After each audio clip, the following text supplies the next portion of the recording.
រឿងរ៉ាវទាំងអស់នេះគឺបានកើតឡើងហើយ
រត់ពីក្មេងរហូតដល់ចាស់នេះនៅតែរត់ទៀត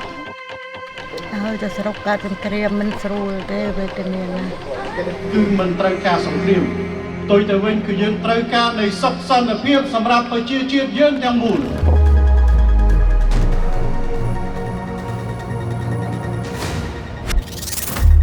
ក៏ព្រោះតែយើងបាននាំយក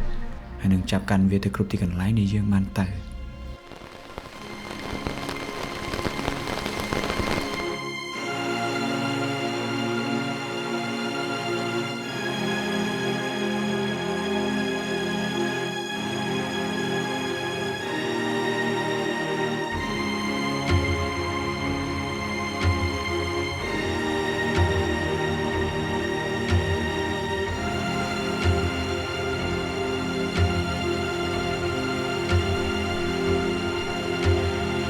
ដូច្នេះគ្រប់ទីកន្លែងដែលខ្ញុំបានទៅ